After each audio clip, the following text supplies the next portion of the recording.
well, it's terrible abuse of our responsibility and our power. And I think we'll rue the day that we did this. I have no questions, Madam Secretary, and I appreciate your patience, and I yield back.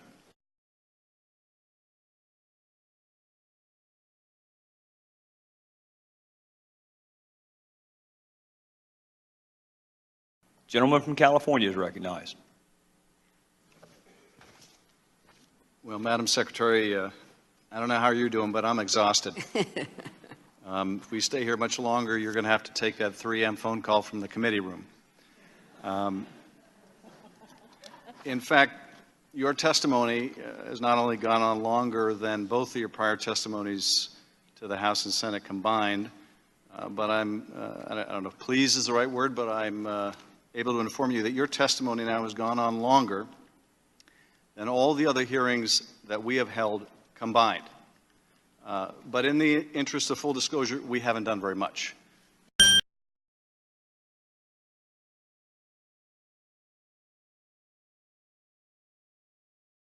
So we've only had 3 hearings in the last year and a half, but still that's pretty impressive because some of those hearings were with multiple witnesses and you have now outlasted all of them. But I do think you can tell when you're getting to the point of diminishing returns when you have members of the panel who are inventing testimony for you or imagining conversations you're having with your lawyer as well. As for your emails, I feel like channeling Bernie Sanders here tonight, but I'm no Larry David and I know I wouldn't do it right. So instead, I'll tell you about the other person I agree with on your emails, and it's our chairman, who was asked on Fox News by Chris Wallace what your email use has to do with investigating what happened in Benghazi, and Chairman Gowdy's response was, well, probably not much of anything. As we, I hope wind up tonight, I want to just make one observation about your emails. 7 email chains concern matters that were classified at the top secret special access program at the time they were sent and received. Those chains involve Secretary Clinton both sending emails about those matters and receiving emails about those same matters. Because I think it's true of the investigation generally. For all the talk about your emails, what's interesting to me is not a member here, either on the news or in leaked form or whatever, has said anything about the content of your emails. That's factually incorrect.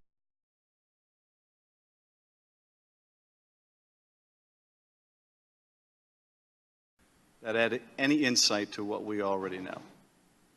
So it's fascinating to me that for all of this talk, they have not pointed to a single thing in those emails of substance that alters our understanding of what happened in Benghazi, that alters the conclusions of those 7 or 8 other investigations. After more than 100 witness interviews, including more than 80 with witnesses no other committee of Congress talked to. And what's true of your emails is true of this broader investigation, which is here we are 17 months later, $4.5 million later, and we have nothing new to tell the American people. I did not primarily conduct business on email with officials in our government. And I made it a practice to send emails that were work-related to people on their government accounts. I did not primarily conduct business on email with officials in our government.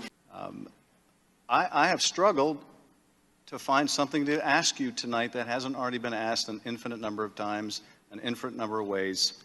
And I'm not going to go through the exercise of searching for a question to be asked again. It's too late for that. But having, I guess, started by pondering what the core theory was of my colleagues, and I do appreciate at least one of them taking a stab at it, I do feel it's my responsibility now as I wind up to tell you what my theory of what's happening is. Speaker Boehner did not want to form this committee. He said so, not to me, but he said so on national TV. He said, what is to be gained by having yet another committee after all the other committees we've had investigate? what is to be gained by this? This is a bad idea. At some point, something changed the Speaker's mind. Now, I'm not in the room when the Speaker makes the decision to reverse course. In reading a profile of our chairman, he wasn't in the room either. He got a call from the Speaker when he was back in his district saying, I've decided to form a select committee. How would you like to be the chairman? I'll bet Mr. Chairman wishes he never got that call. So who was in the room? Well, Kevin McCarthy was in the room.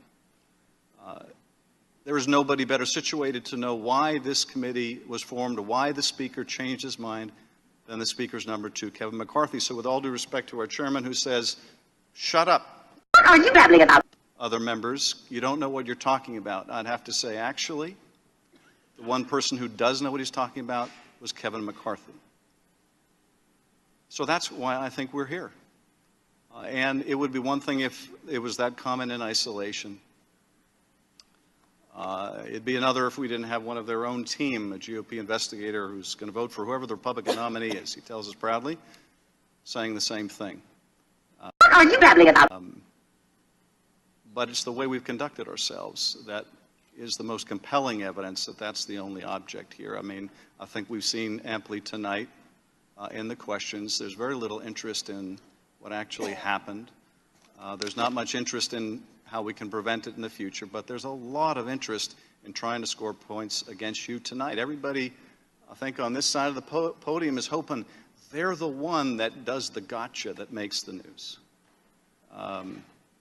Well, it's terrible abuse of our responsibility and our power, and I think we'll rue the day that we did this.